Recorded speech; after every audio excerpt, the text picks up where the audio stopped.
Welcome in, Monday edition. Blue Sky Live here with you today. Chase Parham, Neal, McCready, Clark Ford Studio this morning. Ole Miss entering its first full week of preseason camp. One of the reasons getting started a little early. If you're in our live stream today, it's around 7:50 on Monday morning. We got media availability. And then Lane Kiffin and select players will speak to the media sometime around noon today, just before noon, something like that. So coverage of all that at rebelgrove.com as we can get that to you. So again, we are first full week as things are getting underway. We will talk about that and much more a good bit to today on a podcast brought to you every day by Blue Sky locations throughout Mississippi. That includes the Oxford Exxon here in Oxford. Lunch specials, $5.69, couple sides of bread, any size fountain drink. You've got Sweet Daddy's locations, including Oxford, for the ribs, the pulled pork, the desserts, plenty more. You call ahead, wrap it up, have it ready to go. They'll take care of dinner tonight. It's also the first full week of school for most people around the state of Mississippi. So let dinner be taken care of with the Oxford Exxon and all Blue Sky locations. And again, coming to you from the Clark Ford Studio. We are Clark Ford's in Amory, Mississippi, 662-257-1900. That number, call it, ask for Corey Clark. Tell Corey what Ford product you're looking for. He'll send you a quote within 15 minutes in business hours. It's right to the bottom line. No hassle, no haggle. You get your quote. The rest is up to you. You can shop that quote around. You can do what I've done, what I recommend that you do, and that is hop into a Clark Ford today. 662-257-1900. Corey and the people at Clark Ford want to be your car guy. They want to be your truck guy. They'll prove to you what that means when you make the call. 662-257-1900. Guest join on the Campbell Clinic hotline. From fractures and sports injuries to complex spine and limb conditions, their pediatric orthopedic physicians at Campbell Clinic in Oxford are the only specialized orthopedic team in North Mississippi providing expert care for growing bodies. So visit campbellclinicoxford.com to schedule an appointment or call 901-759-3111. Is that Ring fitness tracker charger there? Is that what that is? Yes. Okay. You still wearing it? Uh-huh.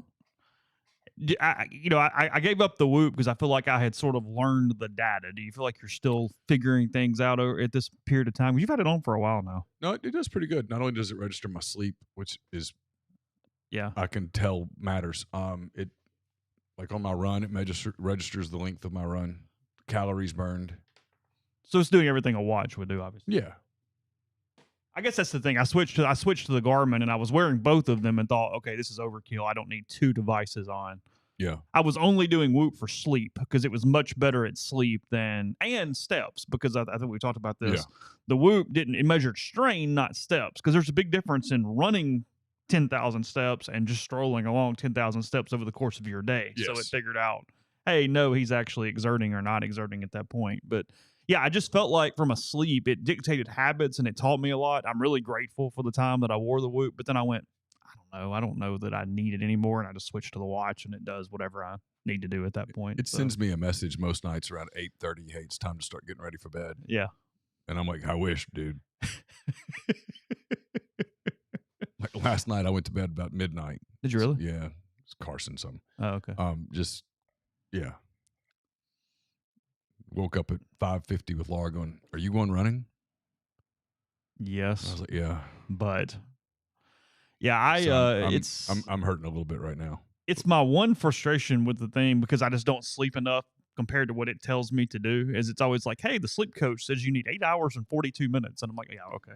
That's you need to learn me a little better, because that's not even in the realm of possibility at that point of what's there. So yeah, anyway, I just saw the thing. Saw the charger. Wasn't really sure. Camp got it again this morning. Lane Kiffin, as I mentioned in the opening, he's going to talk to today, and it's an interesting deal because, and I'm not even really talking about our coverage at this point. You guys are here. You appreciate the way we do it. We've tried to bring you observations and things that we could glean from the very limited amount of time. But you kind of get all this overreaction mess from the first few days of camp. You get all this stuff. It's trying to figure out this and that, and there's nothing to figure out whatsoever. Are they in pads today? Is today the first day of full pads? I think my math has that right. I think correct. So. Because I don't know what they did Sunday, if they practiced Sunday. Right. I don't know. Yeah, I don't either.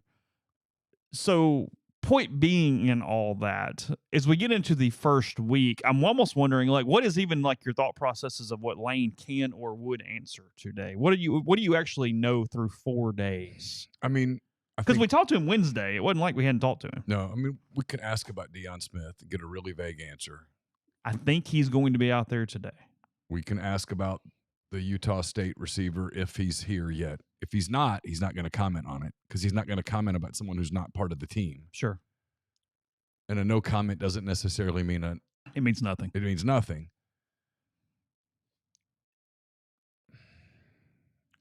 I don't know. I mean, this is that where I think you and I in some ways do really well, and in some ways we don't give the people what the people want. Because some of the people want this froth at the mouth. It's still 26 days till the opener. You know what I mean? I mean, there's still a lot of camp. Classes haven't started yet. And what the kids are just showing up probably this week for like work week for Rush, for example. I mean, everything's kind of still a little ways away. I mean, so he's not. I don't know that he's going to go into great detail about what he's seen so far. I don't think Rush starts to the 15th, 14th, 15th, something like that. Yeah. I mean, Caroline's work week started yesterday. Yeah. Well, yeah, I mean, the actual 10 days or whatever it is. That's a full week and a half away. So, yeah, I think, and I don't mean this in a, hey, there's a bunch of problems or anything else. I don't really have expectations from anything that you would see. You have questions, but not even questions that are like, oh God, they have a problem. I just don't know. Like the offensive line. It looked like the first couple days they went heavy on newcomers sitting in and taking the reps in the very limited amount of time that we saw, which requires the constant disclaimer of, I mean, it was a shock that we even had 45 minutes, I think, on Wednesday, and that 45 minutes had 10 minutes of kind of sort of team, kind of. So you're talking about such a limited scope, but the offensive line was set up with tons of returners outside of Jerquan Scott, who went out there first at center. Again, does that mean anything? Does it not mean anything? I have no freaking idea. But and they're not going to tell you. Yeah, exactly. But otherwise, it was all returning guys. It was Jalen Williams at left tackle, and it was Pettis, and it was whatever. So I guess my point is, I have a curiosities at this point more than anything else. Hey, exactly how are they doing the running back by committee? What does that look like? If Deion's here, what kind of shapes he in? How quick can that actually, whatever, where do you even fall in a rotation at that point, being new and coming in and obviously having some talent, but whatever that sets up as. What are they doing at linebacker? Because, I mean, I put up on, I think Saturday, I don't know, whatever day it was, like the snap count stuff from careers on the defensive side of the ball.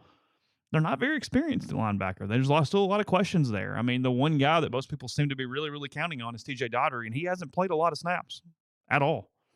So, I mean, they've got a bunch of questions in sort of that way of what exactly does this look like and how is it going to move forward? And it's not a bad thing. It's interesting. But there are zero answers. So there's no way to have observations on that's exactly what this is going to be in any capacity.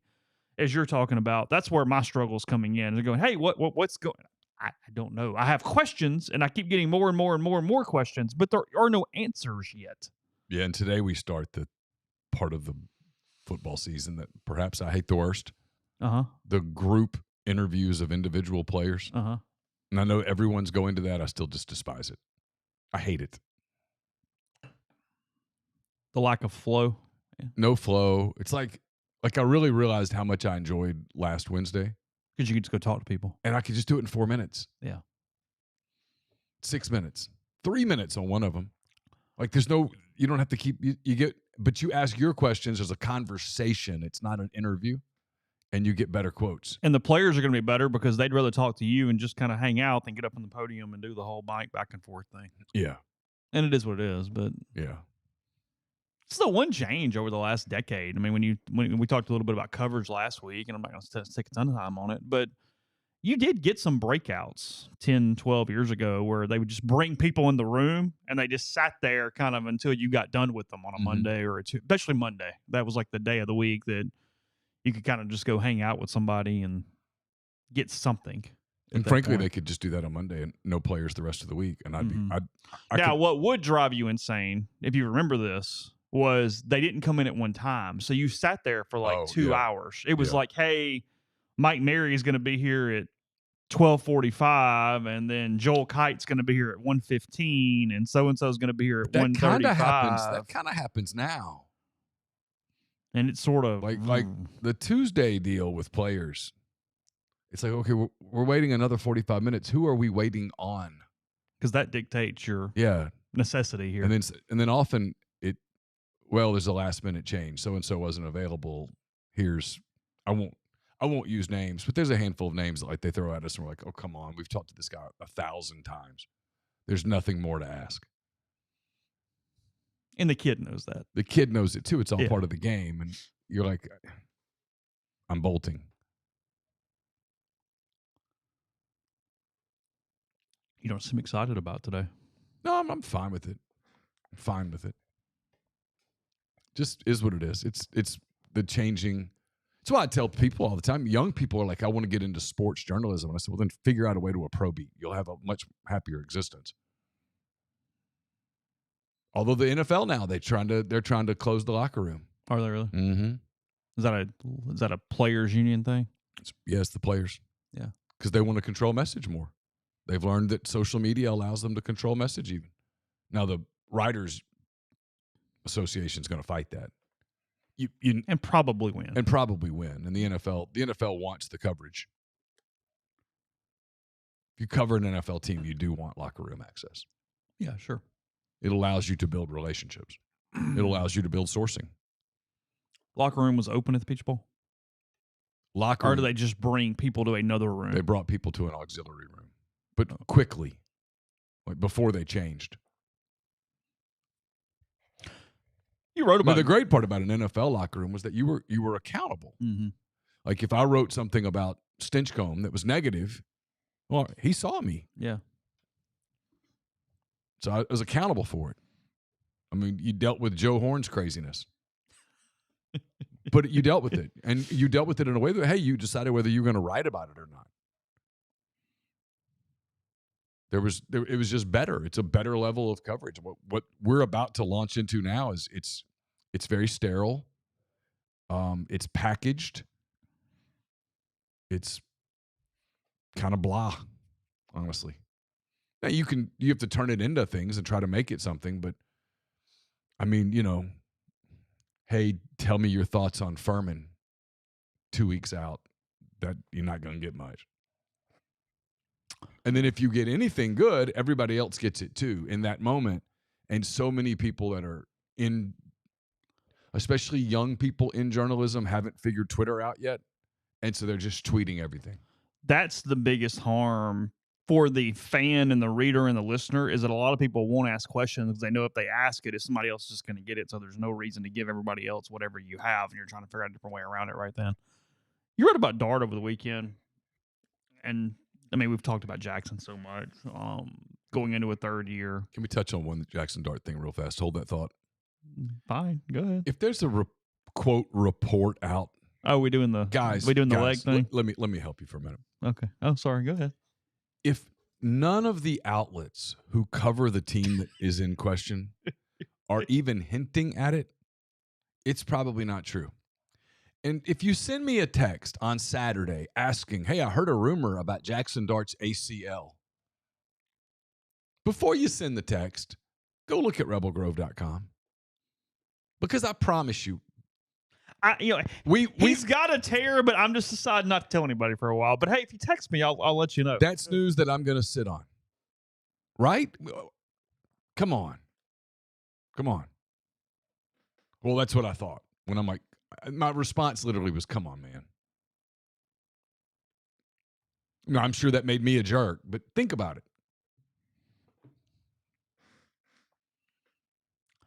Okay. You're texting me on a Saturday afternoon.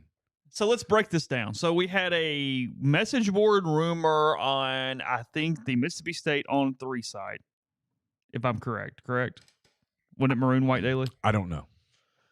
I think it was the Mississippi State On 3 site. We had a rumor, and then Message Board Genius, which the bastion of accuracy from making fun of message boards, which credit to you sometimes. This was a mistake on his part. putting this up there. Well, the message board genius thing, I think, and maybe I'm giving too much credit to whoever is behind this entity, was making fun or highlighting the fact that we have crazy people rooting for injuries and wanting the person to tear his ACL. Yes. And I got that. Yeah. And you got that. But take a step back and check your fandom in every way imaginable. But this is where, oh my effing God. This is where people underestimate the general stupidity of society. Because a lot of people read it and didn't understand that message board genius dude was making fun of it. They thought he was passing it along. And then you get, what did you get? A couple of the betting sites turn it into, if this is true. Oh, really? I didn't see this. Oh, yeah. Really? Yeah, and that got going. Oh, wow. Yeah, and so all of a sudden, my phone's blowing up, and I'm looking at people like, come on, man. If something like that had happened, somebody on the beat would hear it. It would start to maneuver. You'd start to get there'd almost be a building momentum of, oh, this may have happened. There was nothing like that. Nothing. Like if someone tells me, hey, I heard the Cubs sign Juan Soto or about to sign Juan Soto, okay? I'm going to go, I know there's like 5-6 accounts. I'm going to go check. I'm going to go check them. And if none of them are even mentioning Soto's name, no, it's not. It's just a bad rumor. Move on. Move on with your day. Like there's all the Lauri Markkanen stuff. There's a lot of these Lauri Markkanen going to the Thunder rumors. I just checked the same 5 accounts. They either all go, it's ridiculous, or they don't talk about it because it's not true. Yeah, I'm kind of with Hardman here. This is actually on the betting sites more than anyone else. Even more than MBG. I think it's both. Because, like, I mean, the MBG tries too hard sometimes. Sure, of course. And this was one of those days.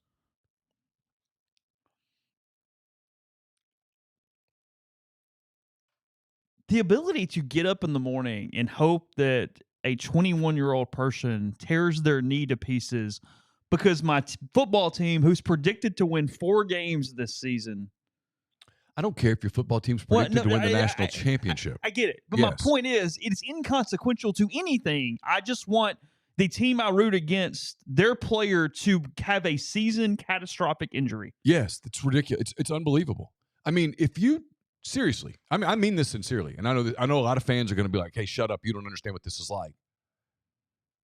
If there's any part of you that takes pleasure in a young person who's busted his ass, oh, I don't care what uniform he wears. Pick a uniform. I don't care. Bowling Green, Fresno State, Vanderbilt. I don't care. Pick one. He has busted his ass in a weight room, running. He's gotten up at 5 a.m. when he could have slept. He's sacrificed time with his friends, with his girlfriend, family. He's run through pain. He's worked out through pain. And then you get to this time of the year and you blow an ACL and it's all gone. And now instead of getting to play football all season, you get to rehab all season. You get to ride a bike while your teammates practice. If you don't have empathy and sympathy for that, I don't care what uniform he wears. Touch grass. Walk away. Go find something to give your life some meaning because you're bordering on being a really horrible person. I get you want your team to win, but you don't want your team to win like that. You just want your team to win, but you don't want the other kids to get hurt. You don't. Because this goes even beyond that. That should make you feel sick to your stomach. If the quarterback, and I get it, you want to win the game so bad. But if you hear a report that Brady Cook or Jalen Milroe or whoever the quarterback is at Jackson Arnold tears an ACL, it should make you kind of sick to your stomach. It can make you feel sorry for the kid, sorry for the kid's family. And you're 100% right, but that was my point. It's not even that. It's simply he wears a different uniform. It has nothing to do with my game. He wears a different uniform. I want him to suffer physical and severe harm at that point. I can't relate. It's not even I want my team to win. It's literally no. I want them to suffer. I want them to lose. Yes. I just can't relate to it. It's weird to me. But 36 hours later, if I haven't reported it, there's no reason to text me about it.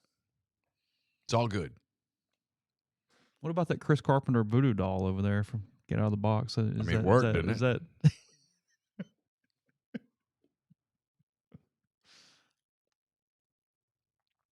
just, I don't get it.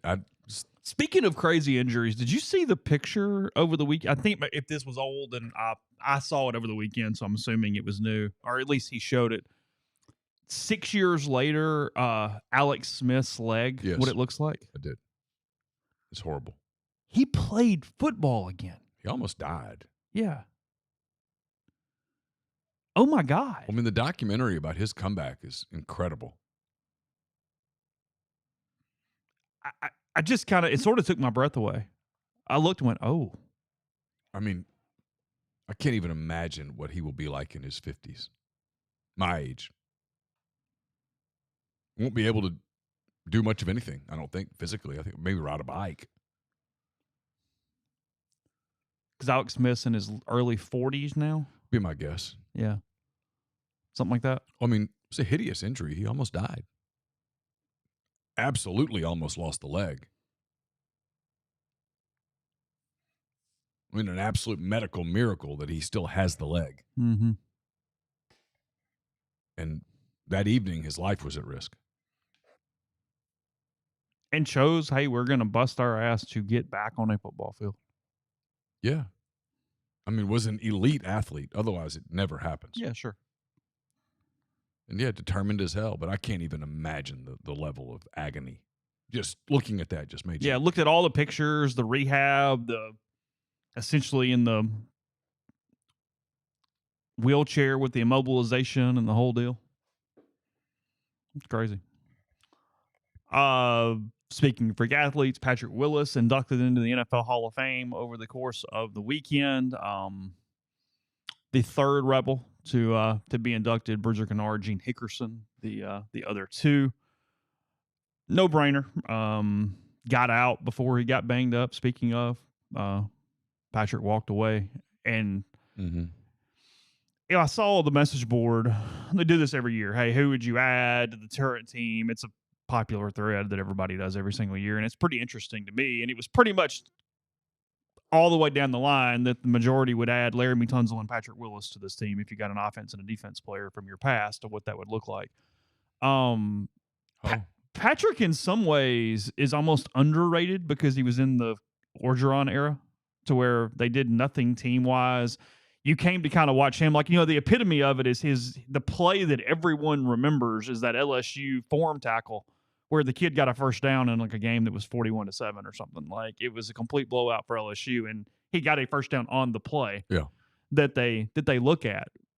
But he was a reason to watch. I mean, he was so good and so compelling there at the college level, even in these bad Orgeron teams that I was getting in the business, that it was sort of cool to see. And for my age, I turned 40 in December, it was a neat overall Hall of Fame class because all of these guys are people that you would have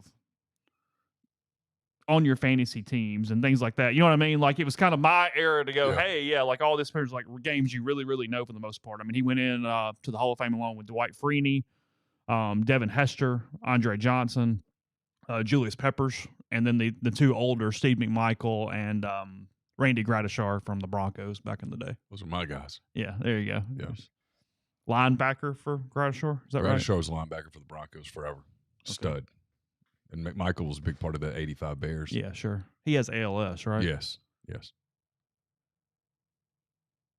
He appeared to be aware of what was happening. Yeah, I thought so too. The best I could tell on that. There was a lot of his Bears teammates were there at his house for that, which was cool. I mean, look, I saw Gary Fensick in the background. There's a bunch of those guys. Is it, and maybe you don't know the answer to this, is it a different committee, or are these guys just getting in after this long of a period of time, like from Michael and Gradishar and guys from that era? That's like that Veterans Committee, It is the Veterans Committee? I think so, yeah. It's going back and grabbing people. Those were both Hall of Fame players. I mean, Gradishar was one of the best linebackers in the AFC for basically a decade. And McMichael was an amazing player on arguably the best defense of all time. Mm-hmm. I mean, that was a talented group, but he was a huge part of it. He and Dan Hampton and Richard Dent and Wilbur Marshall and Mike Singletary and Gary Finsick and Dave Dewerson, and look at you running through it. Well, those were dudes. That was a phenomenal. That wasn't your team, but everyone was just compelled to follow them because of their dominance. The dominance, and then it was Walter Payton and Jim McMahon with the headband. Walter and the fridge. Was Perry. William Perry. Yeah, they were fun. Willie Galt was on that team. Jimbo Covert was the big, I think, Hall of Fame left tackle. Buddy Ryan, Mike Ditka. I mean, there was just personalities for days. And they were dominant. They lost that one game in Miami. Mm-hmm.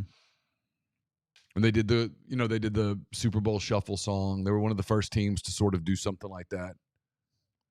Yeah, I was 14, 15 years old. So, yeah, it was. What was your media coverage, though? Like, how did you run across them at that point? I mean, you have ESPN, obviously. Yeah. But, I mean, like, like, how did that differ from even what I would know? Okay. Sports Center.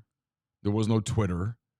There was none of that. So, they were a big part of the pregame shows on, like, NFL Today. They did a lot of Bears games. And then as they won, they became a big story. And then the Miami game was a Monday night game. And then, in the playoffs, it was the ESPN. I mean, SportsCenter came on, and there was the Bears. Bears were in the top segment almost every night. And then they did the Super Bowl thing right around Christmas because they were raising money for something. Is that what it was? I think so. And then so people turned that into the, they're predicting that they're going to win the Super Bowl. And it was like, well, I mean, that is their goal. And they did. And they did. I mean, they were dominant. Beat the hell out of the Patriots. Yeah, beat the hell out of the Rams in the NFC Championship game, and then the Patriots in the Super Bowl and in New Orleans. And then, Walter Payton didn't score. They gave the ball to Perry instead. A little bit of a thing. A mistake. Yeah. And so Payton was upset at the end of the game. Oh, was it really? Oh, yeah. That was a big thing? Oh, yeah. They carried Buddy Ryan off the field, too. Oh. That makes sense. And then so Buddy Ryan went to coach the Eagles. And then they played in a playoff game a year or two later. Against the Bears? Against the Bears in Soldier Field with the Fog Bowl. You couldn't see the ball. Who won? I think the Bears won, if I recall. Really? I think the Bears won, and then they lost to one of those great 49er teams in the NFC title game. It's an interesting that we have that era and that team and those Bears teams is such this pop culture icon, but it's only one title. Yeah, one title, and then they were really good the next year and lost in Washington in the playoffs, I think. Bears 20-12 over the Eagles in the Fog Bowl. Was that the next season? No, it was in 88. Okay. So, no, it was a few years away, a few years later. It was December 31st, 88. Got it. Yes. I remember that game, though. Yeah, it's New Year's Eve. It's probably a dense fog rolled over Soldier Field during the second quarter, cutting visibility to 15 yards for the rest of the game. Yeah, you couldn't see anything. Randall Cunningham had 407 passing yards despite the low visibility. Yeah. Wow. 407 and scored 12 points. What the hell happened? I can't remember. I just remember the fog being like, wow. You watched this was before HD. So you really couldn't see anything on your screen, and the announcers would tell you it was that, and then you're like, I'll take your word for it. That 88 Bears team went 12-4 in the regular season, but got popped really good by the 49ers in the NFC title game. Yeah. It was 28-3. Joe Montana and all those guys. Yeah. That is true. They were kind of sandwiched in an era a little bit, too. Mm-hmm. They were coming into the 49ers were excellent in the late things. You had the Giants pop up a couple times there, winning with Sims and Hostetler, and then Lawrence Taylor. And him, too. Yeah. Turns out when you have the best player on the field, you have a shot. Well, but I guess even more my point to that, though, is that you're in the NFC. I mean, you had the Giants, you had the Cowboys that were coming, you had the 49ers, like the Redskins. Mm-hmm. Like you got into a weird era there, even in your conference. No, there were a lot of good teams. Yeah. mean, it's where the NFL started becoming king, right around in there. There were lots of good teams. It was the AFC that didn't have any good teams. Because for a while there, whoever won the AFC just got destroyed in the the Super NFC Bowl. won a ton of Super Bowls on a road. Like blowouts. That's right. Yeah. Yeah, this is it's a little bit of a pop culture absence for me. People forget how good the 49ers were when Joe Montana and Jerry Rice and Roger Craig and Bill Walsh and all those teams were elite teams. That's what I'm saying. It's a little bit of a pop culture absence for me in this era because I understand exactly what we're talking about, but I don't remember, as in sitting down and watching a Super Bowl. I do not remember one prior to Bills Giants. Super Bowl 25. Kind of the military Super Bowl and the my first one was Norwood wide right and that whole deal. Yeah. The first Super Bowl I remember watching was Vikings Raiders. Kenny Stabler, Fran Tarkenton. Oh. Yep. Raiders won. John Madden was the coach. Vikings have never won one. I don't think so. Yeah. Lost a few. That was like the Purple People Eaters? Or no? Was that later? I think so. Was that I think era? so, yeah. Okay. Match your defensive name to an era for teams. Purple People Eaters, yep. There was the Steel Curtain. Orange Crush, the Broncos. Orange Crush, yep. Yes. The Doomsday defense. When the Saints had zero offense, they were the Dome Patrol because all four linebackers made the Pro Bowl. Oh, I remember that. Yeah. Not much offense. Played a lot of defense. That would have been the closest NFL team to doing like the John Vaught era where you just punted on third down. We go, we'll just get it back to you. We'll play some defense, see how it goes. Who was the Saints quarterback at that point? Oh, they had Steve Walsh a little bit. They had Bobby Hebert during that era. We had, they had one season in the 90s. They started two different Billy Joes over the course of the season, Tolliver and Hobart. Oh. Yeah.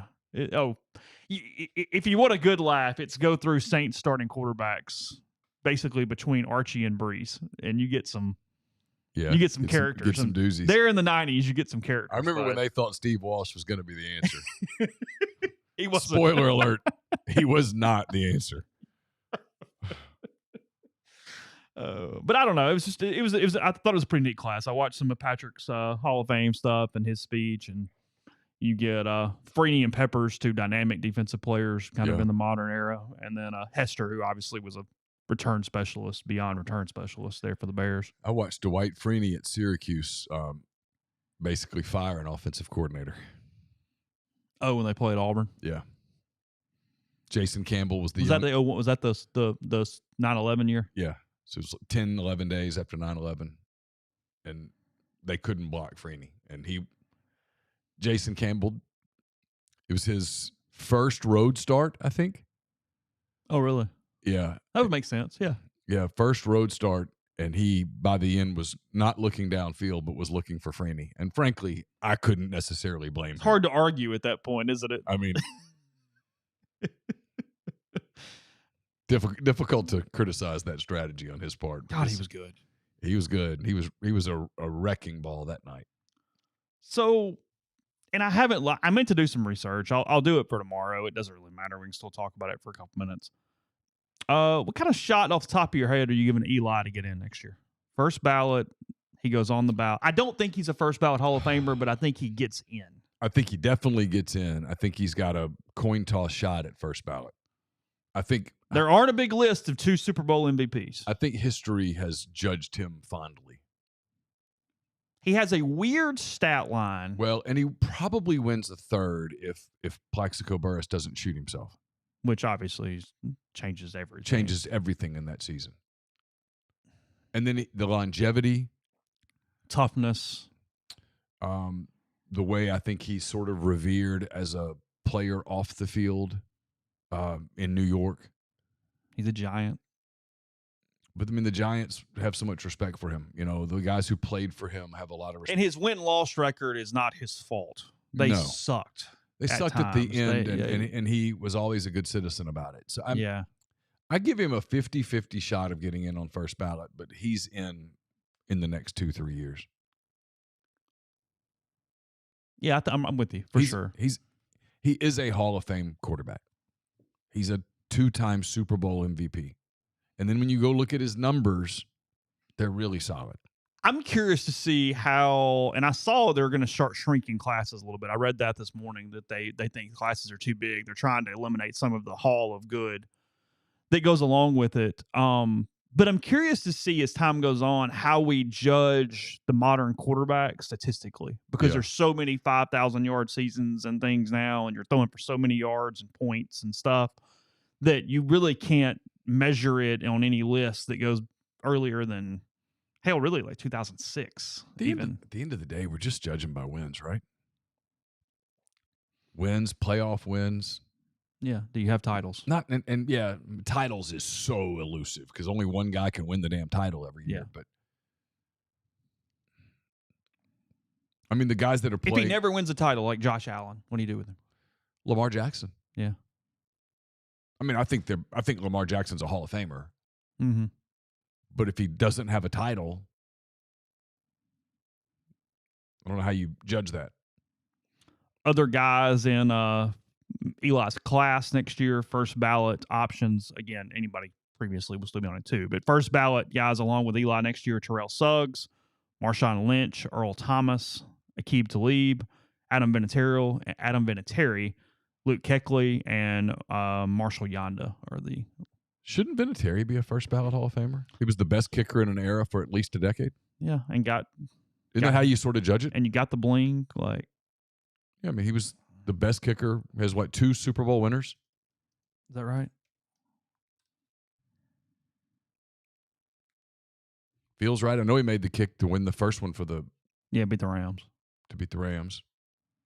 He's a Patriot from 96 to 05 and a Colt from 6 to 19. He's a 4-time Super Bowl champion, 3-time first-team All-Pro, 3-time Pro Bowl, NFL scoring leader in 2004, NFL 2000s All-Decade Team, NFL 100th Anniversary All-Time Team, Rookie Team, Patriots in All-90s, Patriots All-2000s, Patriots 50th Anniversary, Patriots All-Dynasty.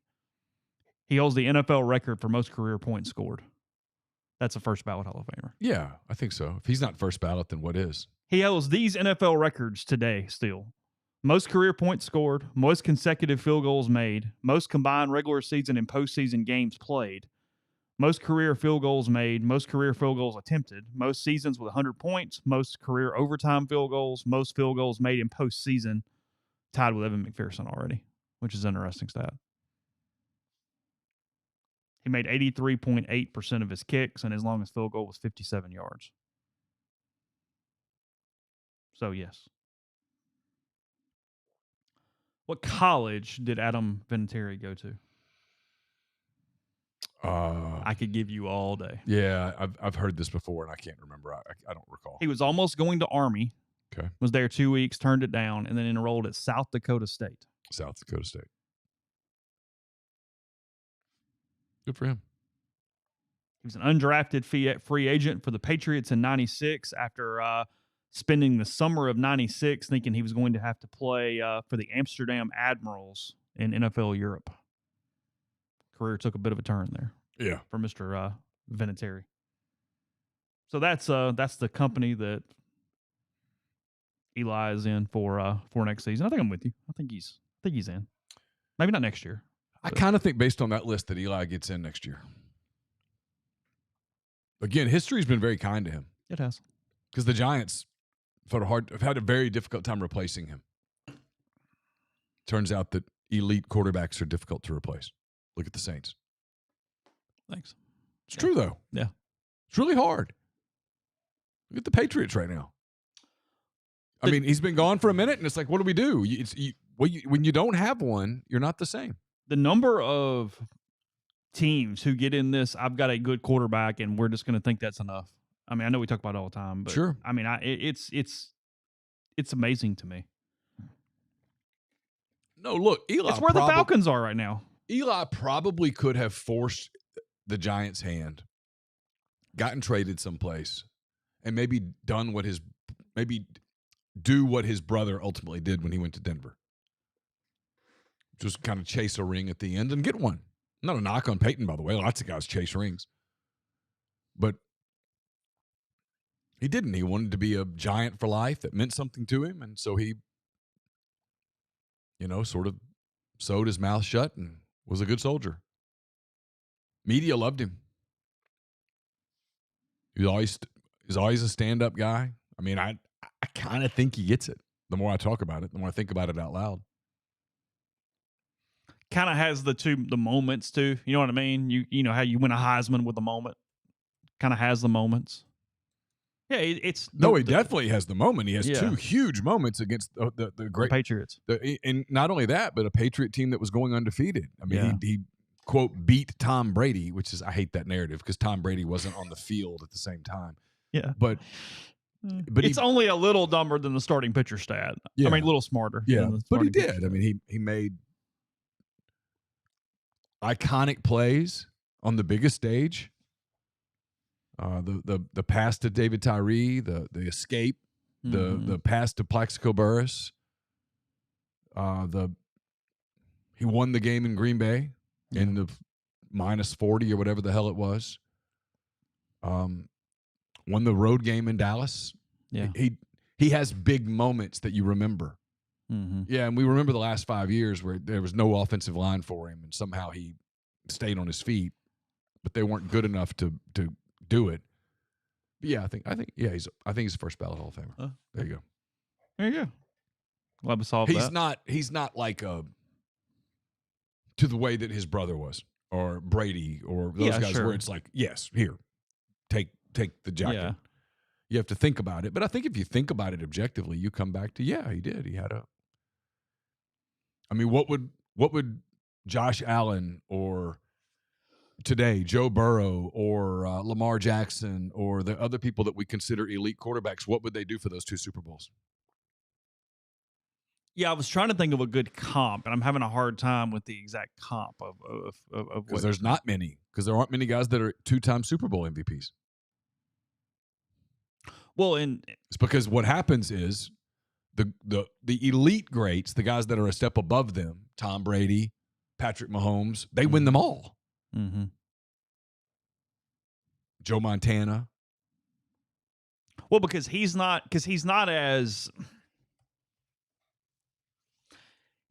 regular season and personally as impressive as Breeze, but his teams were more clutch and won more games because he has an extra Super Bowl, an extra MVP. You know what I mean? Like, it's even hard to do that necessarily on how you sort of look at those back to back. So I'm getting a little bit of a PTSD from when we did it every single day 7 to 10 years ago. But I am a little bit fascinated on how the NCAA handles an infractions case against a major program in this era of all things as this happens. They've essentially allowed a draft to leak of the notice of allegations. Even saying that, I'm like, oh my God, we're back in this here for the Michigan. You got something? Yeah, Tyler sent me something. He says the NCAA has confirmed that the 52 text deleted by Michigan's Sharon Moore getting there, and Connor Stallions were not in violation of any NCAA rule and were rather vulgar text of, quote, freaky nature. That's why they deleted them and then turned them in. Because exactly the sentence you were making. So I'm reading here this morning. Sharon Moore could face a show cause penalty and possibly a suspension for allegedly deleting it's not alleged, for a thread of 52 text messages with former Michigan staffer Connor Stallions in October 2023. Again, the notice of allegations has this in it. Says that the texts were later recovered via device imaging and that Moore subsequently produced them to enforcement staff. He's accused of committing a level 2 violation, blah, blah, blah, blah, blah, blah, blah, blah, blah, blah, blah, blah. That feels like... I mean, apparently they've seen the text. Apparently there's screenshots of the text. It's not recruiting related. It's weird. But he deleted them. He did delete them because probably he didn't want people to see them. That's interesting. But it's not NCAA stuff. Burner phones, people. Burner phones. Burner phones. And then throw them in the freaking lake. A frozen lake. I don't understand this. I haven't understood this since 2014. I mean, I'm being serious for a second. Like, you all have burner phones. Use them and call no one but your mother on your real phone. Mm-hmm. And enough other calls to make it look like you use the damn thing. Am I missing something? Whether it's freaky in nature or recruiting violations or anything else, use the burner phone, then crack it like they do in the movies, the flip phone where they break them in half because whatever that does to it, and then throw it in Lake Michigan. I mean, is this complicated? Apparently it is for football coaches. Use a Google number that even keeps you with the same number every time, and you don't have to switch burner phone numbers. Chase, we covered a coach who was given an opportunity to redact the calls and didn't do it. Everything's on the table. We did. That showed you the number there were, because if you hand me a list of pages and a Sharpie and go, hey, look, you can stay here all day, mark out any number that is potentially incriminating, and it's gone. I ain't missing one. I wouldn't think. Because if I don't know that's exactly like 3 numbers, it's just going to, if there's even a doubt, that's getting crossed out. Well, he very clearly took the list, looked at it. It was overwhelming and was like, this is just. Well, and I don't want to tell anybody I don't want anybody helping me here. And it's July.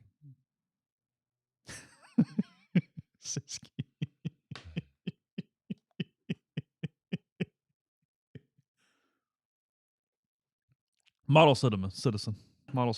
So has anyone seen the screenshots? I haven't seen them. I have not looked this morning.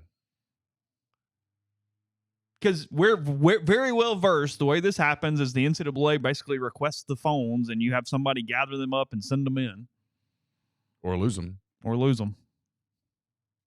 They have no subpoena power. Well, I mean, like the Secret Service has already lost the their communications on July the whatever day 13th, that was. Whatever day that was. I mean, they just lost them. It happens. What's his name? Sharon Moore. Yeah, Sharon Moore. And Connor. According to the NOA, which could change, former Wolverines head coach Jim Harbaugh, assistant coach Chris Partridge, and Stafford, Denard Robinson, and Stallions were accused of committing level 1 violations. Partridge, Steve Klinkskell, and Robinson are accused of providing impermissible benefits to recruits in 2023, including paying for a recruit's meal and providing recruits with team gear. What? Nothing. I'm glad that I read. Thank God for community notes. Saying it's not true. Keep going. No, there were some out there just then. You don't think they're true? You don't think those that you're looking at are it? Sorry, let me rephrase. All right, I'm blocked by Pete Thamel. Has Pete Thamel reported on this actual screenshots? Because I'm reading screenshots. Why does Pete have you blocked? He thought I was being negative towards him. I wasn't. No. Nothing in the last 21 hours. Okay. I mean, people are having taking some internet humor. Some internet, yeah. The problem is, again, you get back into what we talked about earlier. So I'm just going to read this because I don't even understand it at all. But it's the other half of the story that apparently is widespread enough that it's getting copied this morning. Okay. We keep talking about Michael McCann because he's been very handy in the house settlement stuff. He said on Sportico that Michigan and the persons accused by the NCAA over the Stallion scandal could explore legal action against the NCAA. If Moore, Harbaugh, or Michigan contest the NCAA's findings, they could sue the organization for breach of contract and antitrust violations. The basic legal argument would be the NCAA has misinterpreted its own rules, and the NCAA and member conferences and schools conspired in an anti-competitive way to wrongly punish the Wolverines. In any legal action, the limitations of the NCAA and enforcement staff could become key. The NCAA is a private organization, not the government. It thus lacks subpoena power and can't compel testimony. Those who speak with the NCAA while not under oath also face no risk of perjury should they knowingly lie. Some could be motivated to directly blame onto others to protect themselves. Historically, the NCAA has fended off legal challenges over interpretation of rules. Since as a membership, they normally accord high deference. However, McCann continues, the NCAA hasn't exactly been on a winning streak in court. The last few years have been disastrous for the NCAA, which hopes to resolve antitrust class action lawsuits involving player compensation through a settlement that would pay players billions of dollars and transform blah, blah, blah, blah, blah, blah, blah. We're months away from this doing anything, but my spider sense is telling me in the early stages we're going to be talking about this a lot, and it's not going away, and this is going to get really ugly. I think something happens here. Okay. It's their one leg they have left. They're in a corner. They're injured. I just wonder if they even have taste for blood yet left. Maybe not. Like if it's just. They're supposed to have that new committee that makes these things move fast. Sure. See how that goes. You better have an open shut case. Well, because now everyone's just going to middle finger and sue. Sure. As they should. Of course. As you should have the entire time. They don't have subpoena power. And Michigan has basically middle fingered them for years. And said no. I mean, they played along with the Harbaugh thing. Okay, well, you know what? He won't coach against Akron. He won't coach against Akron. You know what? He's not going to coach that Northwestern game. Okay. You got us. Yeah. Okay. Be back for the Big Ten title, though. And then he won a championship. I mean, they're not going to take the title. I'd be stunned. What would be more stunning is if they did something that made them less attractive to Fox as they go into this new deal. Because that's one of the that's one of the big shining entrees on the menu. Well, that's true. That's interesting. When you're Fox, you want Michigan. Yeah, sure. Michigan's a big market. Michigan's a big brand. One of the probably 5 biggest brands. Yeah, of course. So I'll believe punitive punishment when I see it. I need help from the stream here. Did you watch the 100-meter final last night? I did. Okay, can you explain something to me? And maybe my eyes deceived me. Okay, Noah Lyles wins by 5,000th of a second over the guy from Jamaica whose name is escaping me right now. Literally in less time than it takes for you to blink your eyes. And I'm just looking at the picture that was they literally had to do a photo finish and look at the photo. Why does the shoe not count? Supposedly what counts is But why? Well, I don't know. Listen, my sprinting career was a very short one. Okay. Supposedly it's the torso or the head. Or just the torso. I think it's torso from neck to waist. Okay. Whoever's torso crosses, which is why they do the lean thing and whatever. They bow up, kind of, yeah. And his torso got there literally in the blink of an eye before. Yeah, Siski says torso to line. I get it. I understand the rule. My question is simply why. I don't know. My know. Body crossing the line would seem to me. I guess it's so that you don't do something like reach out. Yeah. Which I get. Okay. Again, I mean. I get that. My career as an elite sprinter was very short, incredibly short. You would hurt yourself right now going, hey, I need you to. Oh, I couldn't do it. I need you to go sprint as hard as you can for how many ever meters. I mean, right now I can tell you exactly what mileage I'm running. I mean, I'm almost embarrassed to admit how slow I've gotten post knee surgery. Well, you are post knee surgery, Neal. And I'm old. I mean, there's 66 in an arm swing. Oh, okay. I mean, I get the arms actually even more than the foot, but I'm good with the rule. It just when I looked at the photo, I went, well, hold on a minute. There's an orange shoe that's like across the whole thing, and I knew nothing about sprinting or about sprinting or 100-meter races or anything else prior to that first American to win since 2004 when Justin Gatlin won the 100 meters, traditionally known as makes you the fastest man in the world. There at that point, pretty fun day actually in the Olympics yesterday. You had that. Scotty Scheffler shot a 29 on the final 9 holes of golf to win the gold medal for Team USA, fending off Tommy Fleetwood, who finished second. Kristen Faulkner won the road race in cycling yesterday. She did not qualify for the Olympics, but somebody got added on late and only started her career in 2016 by going to a clinic in New York. She was a venture capitalist as recently as like 2020, and has now won the gold medal there in road racing again, and I'm an American for that. So, I'm running 10-minute, 11-second miles. I mean, you're coming off knee surgery.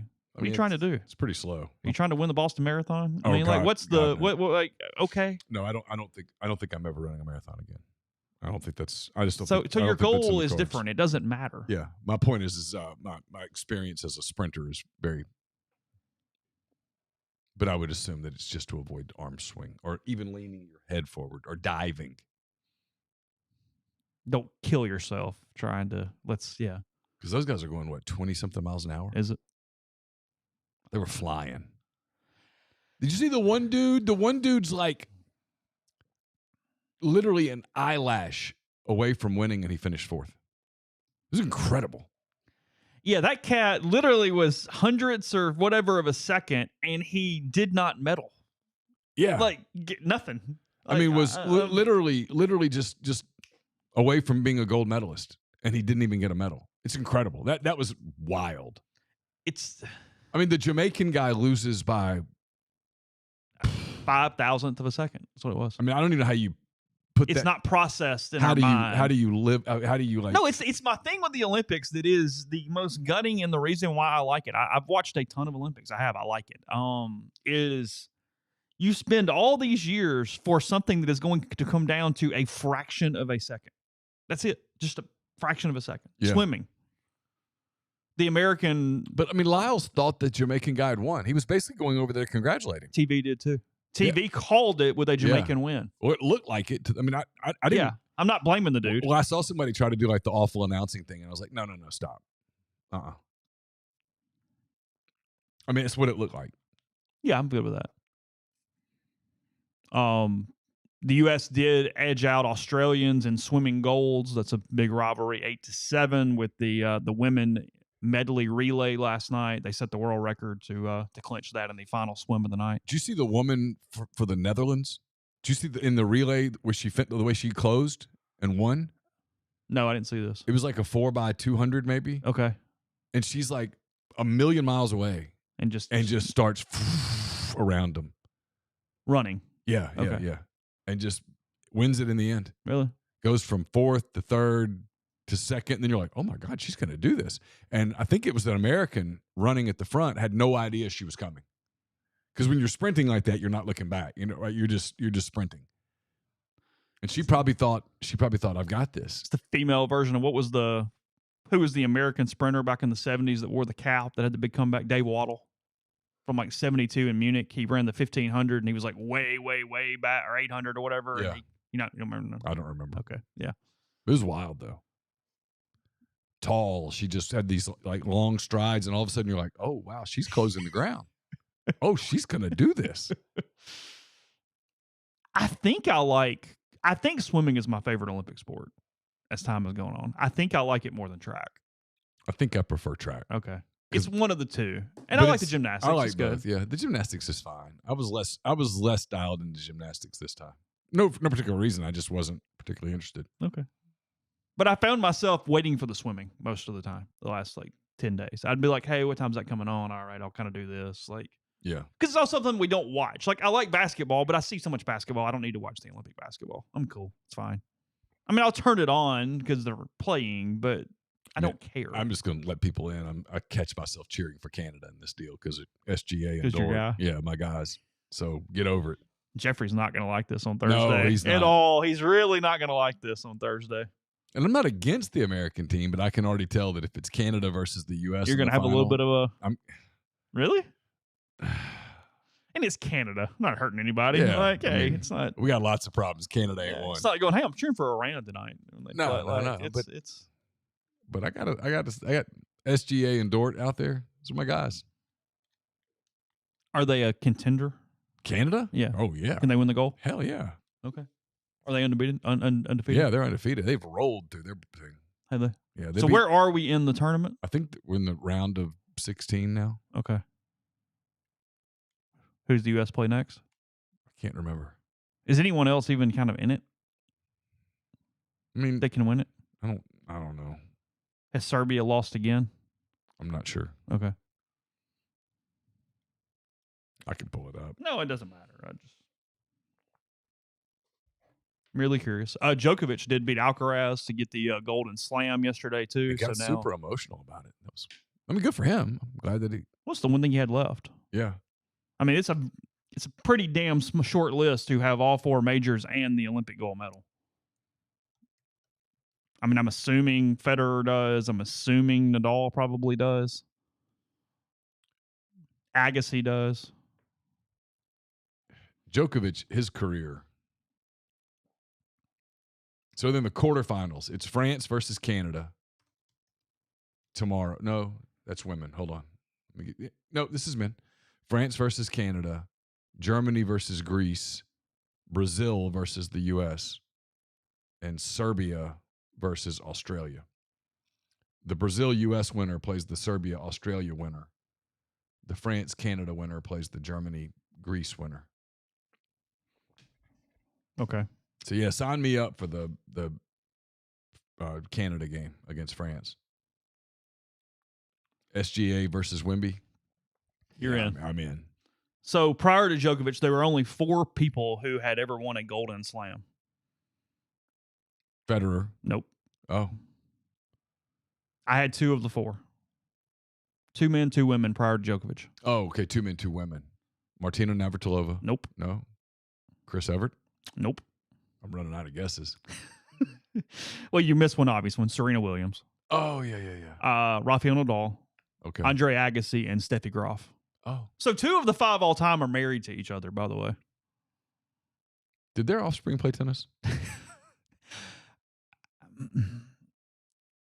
I'm sure. I don't know. I feel like I'm not making this up. I think one of their kids was considering Ole Miss for college. I'm almost positive that's true and ended up going somewhere else. Yeah, I don't know. Actually, I think looking into journalism. Because I think that's why I know that. But yeah, I don't know if they play tennis or not. I mean, live like in Kansas City or something. Is that right? Is that right? I mean, she was a great player. Steffi Graf, I'm referring to. Their kids are 22 and 20 now. So apparently not to any level that.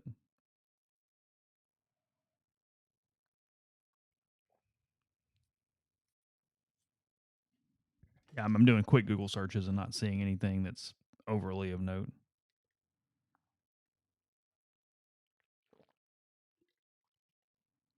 Some of the beach volleyball tweets have been funny.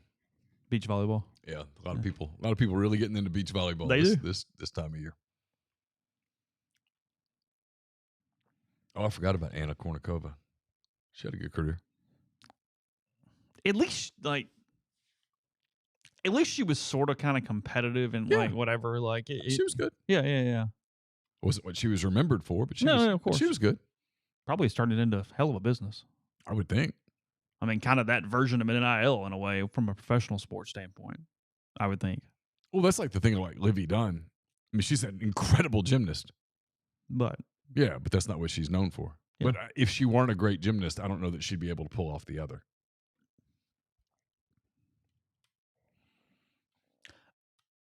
They're probably both, I mean, from an age standpoint, getting ancient, and I mean that with all due respect for whatever. I'm curious if Biles or Ledecky tried to come back for LA since it's in America in 28. The 2 greatest at their sports, period. No doubts. It's 4 more years. You do 4 years of that level of grind from 27 to 31. Because they're both 27, they're both 27. I think. My guess is no. I mean, I guess Ledecky might try to do the 15 because she's just so dominant in it if she keeps swimming at all. But God, can you imagine jumping back into the pool here soon, going, all right, here we go. We're going to grind. We're going to do this for 4 more years. Knowing there's 0 to prove in any way to yourself or anyone else. I am the greatest ever. I'm going to give up the last years of my 20s to do this for 4 more years so that I can just add more medals. Because I swim in a pool in LA instead of Paris. Or I could go cash in.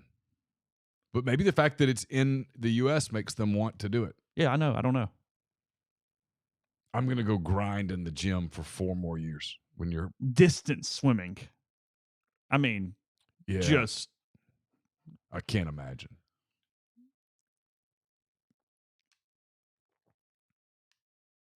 I don't know. It's kind of remarkable, but either way.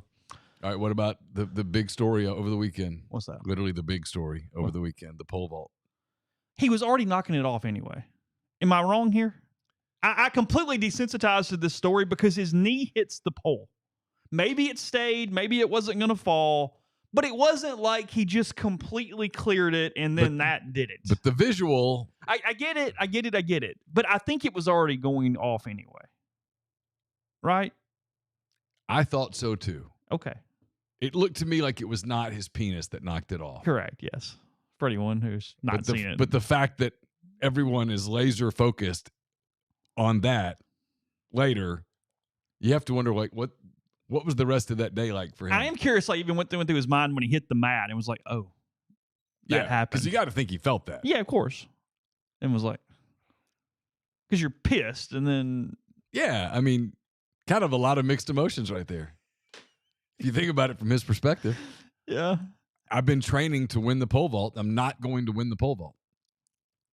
But now everyone out there knows that I'm endowed. Yeah. It's true. When is the Olympic pole vault final? I have no idea. Okay. Well, Kendricks was in it. Was I know. I was asking. I realize that. I can't keep up.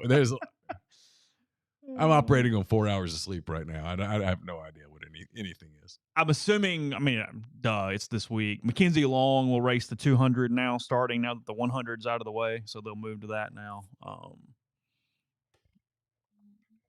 That's all I got. So, yeah. I'm hoping his knee was already going to knock it off. Maybe I'm just doing it mentally, that I'm hoping he was already going to fault on that. And that was not actually what caused the issue. Because you got to know some offers have come his way in the last 24 hours. You got to decide where you want to go with your life. Well, yeah. How much? You have to pick a direction at this point. How much do I want to embrace this? Yes. That's probably true. Because was it the actor John Hamm supposedly hates that topic. Will not talk about it. It drives him insane. Drives him insane. He just that's not what I want to be known for. Yeah. So all jokes aside, if I'm this guy, I'm probably like, all right. Can we just move on? Can we just move on? Yeah. So, all right. Lane Kiffin sometime around 11:45, 12, I don't know, something like that. We'll have quick hits and more coverage to you at rebelgrove.com as the day moves forward. Heads up, tomorrow, normal time for streaming. Practice is tomorrow night. So we'll be with you normal, 8 o'clock, 8:05, somewhere like that tomorrow as we have another day. So hope all of you have a wonderful rest of your Monday. Take care. Thank you. And we'll talk to you tomorrow.